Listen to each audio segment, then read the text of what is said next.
here in our calving pen. I was just on the lookout. I thought I heard someone calling. Just we had to do a small bit of cleaning out. There are the next two heifers. I think that's due to calve. I have my moo call calving sensor on her.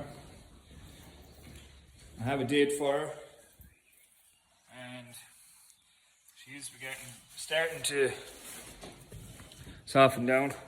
This is another lady as well. She's made quite a decent springing, but she's still, her bones are fairly high up. So I just said I'd give the pen a bit of a clean out, and I'm going to leave them in the one pen still because they're too small. They're small enough heifers. Sorry about that. Small enough heifers. So I'm going to leave them in the same pen for the time being until they start to go calving. Our Charlie heifer that was in here that was excited when we were doing the dehorning. I've popped her up to, to do the tagging. I've popped her up to the first shed with the other two, with the mother and the daughter, and they're going to wait in there for a few more days. The shed is beginning to empty out. I don't know if you remember what was in this pin over here. Was our Charlie bull, who had a slight accident 2 days ago and has since been moved outside. We had to let him out. It was a bit of a job to catch him up now and in the pen to get his nose ring caught up and get him shifted out. Normally we would put a chain in the bulls as they're going out during the year. So it was a bit of a job to get him caught up, to stick the chain on him. But there he is in all his glory.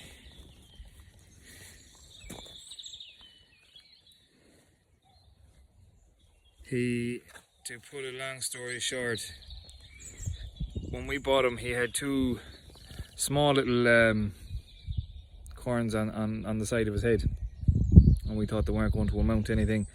And as time went on, they did develop into small horns, and they're protruding out fairly straight. And he decided that he was going to have enough of being in the shed for the winter, and decided he was going to try and come out through the barriers. So while he was doing that, he caught one of his horns on the right side and has cracked it in at the skull, and it started to bleed. We done our level best to try and stop it, but the horn wasn't broke enough to actually do anything with the vein. So what we done was I put baby powder in around the back of the horn, just to try and soak up where the blood was coming out, and try and get the baby powder in behind the horn, just to try and get it to stop bleeding as best could. We managed to do it a couple of times to get it to stop, then left him alone overnight, came down this morning, had stopped bleeding, it was perfect, it had dried up. Then went on to the battle of getting the chain on his nose. Needless to say, it started bleeding again. Had to take him out of his pen and put him into the calving pen, get him into the calving headlock, and then once I got him into the calving headlock, I was able to grab his ring and get the chain on. And while he was in there, I managed to get some barrier spray. I put the baby powder on first, in around the back of the horn, just to soak it up, and then get the barrier spray, and I sprayed the barrier spray all over the side of his head, all over the side of his face, in around the horn, to, I suppose, stop the flies and stuff from getting in. Now I'm just looking at him here. It has appeared to stop bleeding anyway, which is great, and that's going to dry up now. He has been rolling around in the muck and the dirt as well, which is normal for when he gets out. He done the same thing last year. We had him out this gate here last year that I've since closed up. We've put in that big gate for going in and out with the tractor and stuff. But we let him out here last year, and this whole tree right to the top, while he was hawking at the bottom of it, was shaking away. And he done the same thing then further over this year, over around this area here. He went at the same thing, and the trees were shivering with him. So he's out now. That's him for this year. He's not going to be going back into the house, and hopefully tomorrow, if the weather's middling, I'm going to let out our Julie 115 and 734 and their two calves, let them down to the garden with them, and the following day I'm going to let out the other three cows with their three calves and just sort of mix them together. I don't want to be letting them all out together in one go, because smells and different things, and they'll be all getting excited and beginning to start wanting to go fight, and I'd be just afraid because the ground is still a bit soft down here that one of them might stick their leg in and twist it. So I let them out bit by bit. But he's happy enough now, he's grazing away. First animal out this year, and hopefully he'll make a recovery from he should make a recovery. Like, it had stopped bleeding last night until I came at him today to get the chain on him to let him out. Look, we've put a chain in him every year since he came here. It's an ideal handling scenario for a bull. Chain or a rope in the nose, and just leave it long enough that if they start to run, that the chain will run between their legs and he'll either stand on it and slow him down. It's just a safety precaution. He is quiet, he's not dangerous, but like that, I wouldn't go into a pin big enough or a pin small enough that I couldn't get away from him quick enough. So that is the story behind that.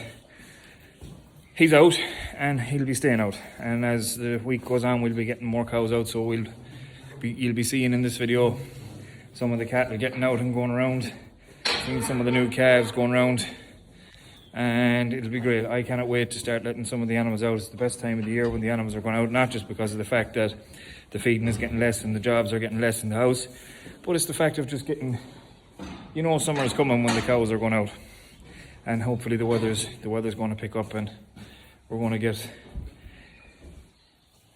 on with the year, and the other jobs can start happening then. I'm going to try and get some fertilizer out this week as well, and hopefully get that in on this video too. I'm not 100% certain if we're going to do it with the quad spreader or do it with the tractor spreader yet. All depends on how much I want to get out in a short space of time. I'm hoping to get fertilizer out for hay and a small bit for our first cut silage that we're going to be cutting in about 6 weeks. We are going to be moving sheep from where they are at the minute. I don't think I have them on video of where they are at the minute, but we're going to be moving them down to a field that we have rented off a neighbour, and we're probably going to do that tomorrow, which is Tuesday, and my wife is going to be giving me a hand do that. Hopefully we get them rounded up and get them into the trailer and get them shifted down. So there we have it, guys. Our sheep are now moved. I think I forgot to record them when we were loading up. Our lovely shepherdess sorted it all out. She was able to get them all up with a bucket of meal, all on her own. Job done. I didn't have to do a whole pile when I let them off the trailer. So they're going to wait in here now for the duration of the summer, because there's only a few of them in it and there's quite a big field. It's nearly 8 acres, so this is going to last them the whole summer. And they'll just potter around, and we give them a bucket of meal every day just to keep them nice and quiet. So while the weather is cracking out here today, we're going to bang on with some fertilizer on our quad spreader. We're putting out a mixture of nitrogen and 18612S. It's basically just what I've left over in the shed. We're getting a manure delivery tomorrow. We're going to go with just a pad of 2 ton of nitrogen just to get us going for our hay.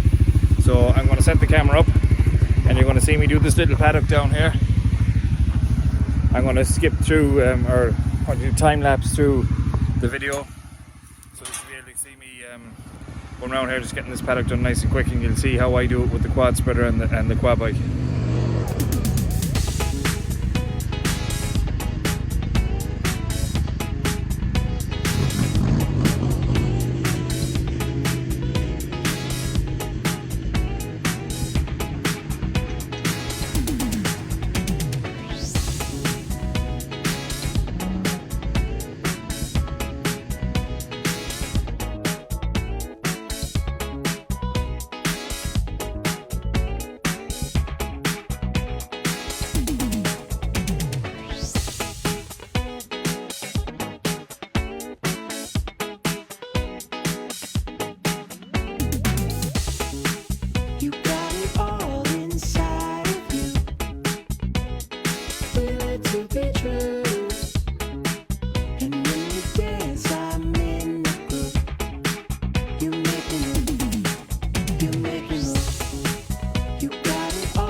Alright guys, so I'm going to leave it there at that for this video because I have quite a bit of it as it is. There's a lot of talking on this one and not much action. But I just wanted to give you a quick breakdown on what we were doing. And tomorrow, I'm going to put up a small video tomorrow of us letting out some of our Charlie cows along with our bull.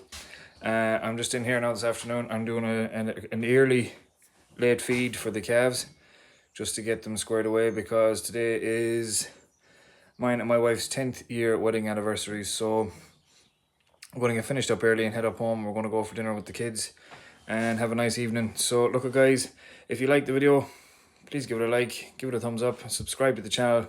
We'll catch you in the next one. You should have the beacons on. It's a necessity.